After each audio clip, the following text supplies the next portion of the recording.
She smirked, thinking she had the perfect insult. A comment so sharp it would cut straight through the billionaire's ego. But within minutes, she would realize she had picked the wrong person, the wrong moment, and the wrong thing to mock. The first-class cabin was quiet, wrapped in the usual hush of late-night travel. Passengers settled in, flipping through menus, adjusting seats, minding their own business.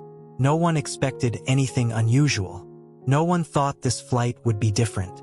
Then Elon Musk stepped inside. No grand entrance, no flashing cameras. Just a man in a simple black t-shirt, dark jeans, and a small bag slung over his shoulder. He moved through the aisle, ignoring the hushed whispers and stolen glances, completely unfazed by the attention. But not everyone looked at him with admiration.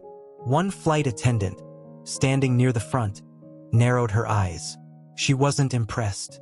Her gaze landed on something hanging from his neck, a small, ordinary-looking pendant. And in that moment, she saw an opportunity to mock. What she didn't know was that this tiny object held a story that would turn the entire flight upside down. The boarding door swung open, and a figure stepped inside. No security detail, no flashing lights. Just a tall man in a black t-shirt and dark jeans, carrying a small bag over his shoulder. His hair was slightly messy, his expression unreadable. He moved through the aisle without urgency, without acknowledgement of the murmurs around him. Some passengers sat up straighter, their eyes widening as recognition set in. A few exchanged hushed whispers, nudging their seatmates. Others glanced his way, unsure if they should believe what they were seeing.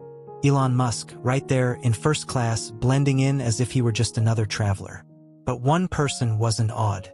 A flight attendant, sharp-featured, hair cut into a sleek bob, stood near the front. She had seen celebrities before, had served high-profile guests on countless flights. This wasn't impressive to her. As she watched him take his seat by the window, something about him caught her attention. Not his clothes, not his presence, but what hung around his neck. A small pendant, barely noticeable, resting against his collarbone. Simple, dull in color, nothing luxurious about it. She raised an eyebrow, a hint of amusement flashing across her face. She didn't see value in it. And that thought, that assumption, led her to make a mistake she would regret.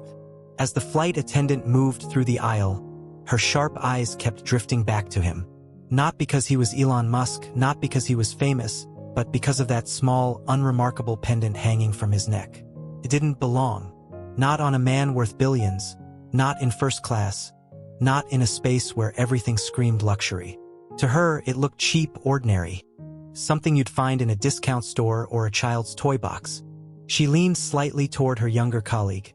Her voice just low enough to seem like a passing comment, but loud enough for nearby passengers to hear. Seriously? That thing looks like it came out of a vending machine. The younger attendant glanced up, startled. She hesitated, unsure whether to nod along or ignore it. Her silence was an answer in itself. A few passengers nearby shifted in their seats. Some acted like they hadn't heard. Others exchanged quick glances. There was an unspoken rule in spaces like this. Comments like that, especially about someone of his status, were best left unsaid. But the flight attendant didn't care. Elon, on the other hand, remained still. No flinch, no reaction. He kept his eyes on his phone, scrolling as if the words hadn't reached him. If he had heard, he gave no sign. And that, more than anything, irritated her. She had expected something. A raised eyebrow, a smirk, maybe even a witty comeback. Instead, she got silence. It wasn't the reaction she wanted. And that only made her more determined to get one. The flight attendant wasn't done.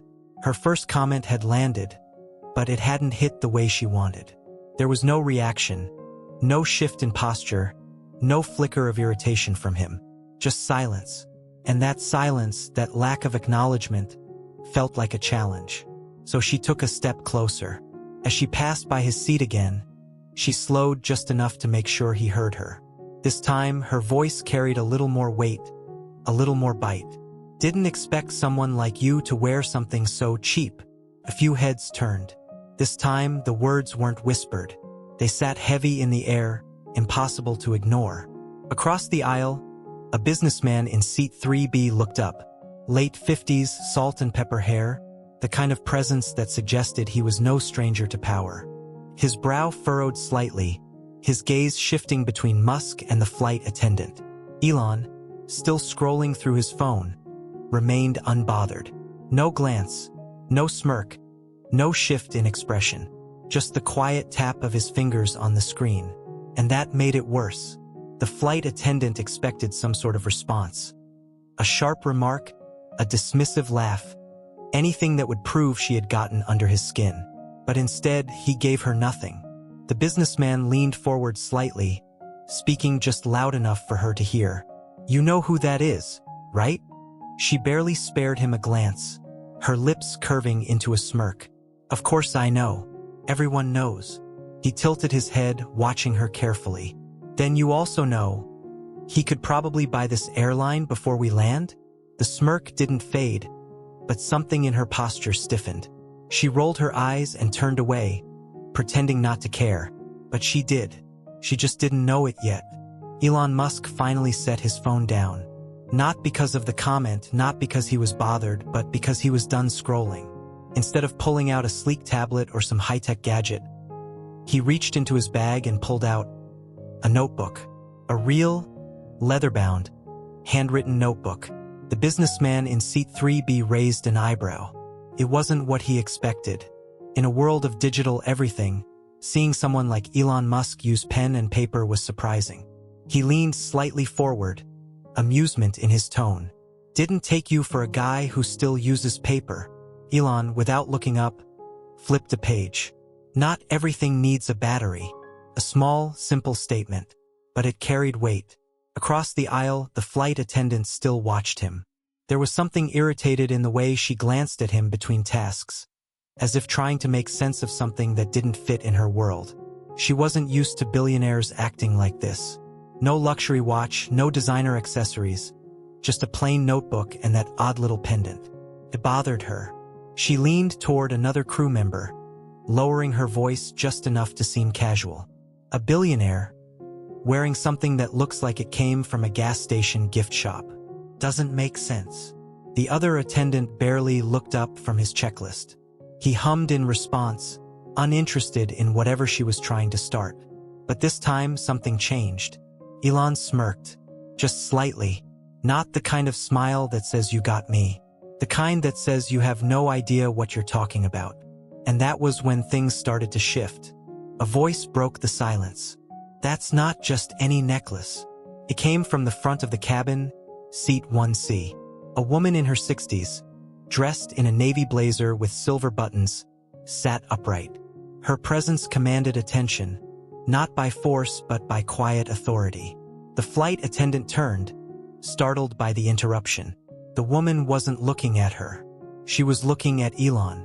Passengers around them paused. Some glanced at each other, curiosity creeping into their expressions. The flight had yet to take off, but something about this moment made it feel like they were already mid-air, suspended, waiting. Elon remained quiet, his fingers resting on the open page of his notebook. He wasn't in a rush to respond. The older woman shifted her gaze to the flight attendant, her voice calm but firm. "I've seen one just like it before. Years ago." The attendant scoffed, crossing her arms. "All right, so what?" The woman didn't flinch.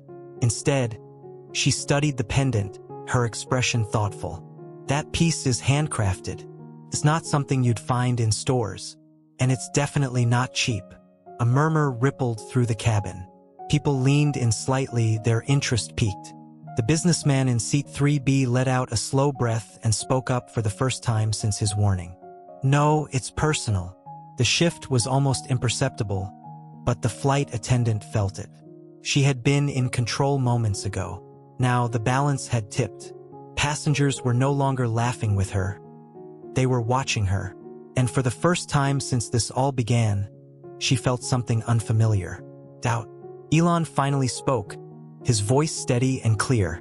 "I don't wear things for other people. I wear things that matter to me." The words hung in the air. The flight attendant, who had been so sure of herself just moments ago, suddenly found it hard to hold his gaze. Around them, the quiet murmur of first class had faded into complete stillness. Every passenger was listening now. The older woman in seat 1C leaned forward slightly, studying the pendant with sharp, knowing eyes. That piece. It was made by an artist in South Africa, wasn't it? A flicker of something crossed Elon's expression. It wasn't sadness, but it wasn't indifference either. He gave a small nod. Passengers exchanged glances. South Africa, Pretoria. Elon Musk's birthplace. The flight attendant shifted uncomfortably, arms crossed tighter now. She had been so focused on its appearance, on what it looked like, that she never considered where it came from. The businessman in seat 3B, silent until now, finally spoke. His voice was lower, more thoughtful. It's handcrafted, isn't it? One of a kind. Elon turned the pendant slightly between his fingers, his thumb brushing over the aged metal. It was a gift. The air in the cabin changed. Passengers leaned in, waiting. The flight attendant blinked. She hadn't expected that answer. Not from him. Elon didn't elaborate. Not yet. He let the weight of those words settle first. Because the story behind that gift was not what anyone expected. Elon ran his fingers over the pendant, his touch light, almost reverent. His voice was calm, but there was something deeper beneath it, something real. It was given to me by a man named Temba, he said, a carpenter in my childhood home. The flight attendant frowned. She hadn't expected that. Passengers exchanged glances. Some leaned in, curiosity taking over. Up until now, they had assumed the necklace was some luxury item, maybe a collector's piece. But this was different. Elon continued, his words slow, deliberate. Temba didn't have much. He worked with his hands, carving, fixing things. He could take broken wood and turn it into something beautiful. The businessman in 3B exhaled softly, already beginning to understand. The older woman in seat 1C nodded as if she had heard a story like this before. One day, before I left for university, Elon said, turning the pendant slightly between his fingers. He gave me this, told me he had carved it from the wood of an old chair he once repaired in our house. The silence in the cabin deepened. The flight attendant swallowed. The necklace she had mocked, dismissed as worthless, was suddenly heavy with meaning. He said it was a reminder, Elon added, to never forget where I came from. No one spoke. Passengers weren't just listening now, they were feeling it. The flight attendant looked away, her arms no longer crossed, her expression unreadable. But the shame in her posture was clear. The businessman in 3B spoke in a quiet murmur. People always assume value is about price. Elon gave a small, almost imperceptible smile. That's the mistake they make. The flight attendant's confidence was gone. The smirk that had once lingered on her lips had faded. She shifted her weight from one foot to the other, struggling to find words that wouldn't sound empty. Her throat felt dry as she tried to speak. I didn't mean. Elon looked at her then, his gaze steady, his voice calm but firm. You did. No anger, no bitterness, just truth. The businessman in seat 3B leaned back, a knowing look in his eyes. The older woman in seat 1C remained still, watching, as if she had seen this moment unfold 100 times before. The flight attendant's shoulders dropped slightly. She knew there was no way to take back what she had said. No excuse would make it better. Elon's voice broke the silence again. You saw something you didn't understand. Instead of asking, instead of being curious, you judged it. It wasn't just about the pendant anymore. She had looked at something and assumed it had no value, because it didn't shine, because it wasn't expensive, because it didn't fit the image she expected. She exhaled, finally lowering her gaze. I misjudged. Elon didn't nod, didn't rush to accept her words. He let them sit, let her feel the weight of them. Then, after a moment, he simply said, most people do. And just like that, the conversation was over. The flight was ready for takeoff, but no one in first class was thinking about the journey ahead. The flight attendant turned and walked toward the galley, her steps slower, her presence quieter. The smug confidence she had carried at the start of this exchange was gone. She wasn't humiliated. No one had shouted at her. No one had put her in her place. But she had been given something far heavier than embarrassment. A lesson. The businessman in seat 3B let out a quiet chuckle, shaking his head. People judge so quickly. The older woman in seat 1C nodded, a faint smile touching her lips. She had seen this kind of realization before, the moment someone understood that not everything in life could be measured in price tags. Elon sat back, his gaze shifting toward the window. He reached up and touched the pendant, running his fingers over the smooth surface. His mind wasn't on the flight. He was thinking of Temba, the man who had taught him that real value isn't found in what others see. It's in what you know to be true. The engines rumbled beneath them as the plane lifted off, but the lesson from that moment would linger long after they landed.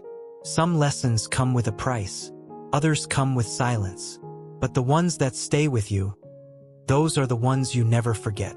How often do we judge something before we understand its value?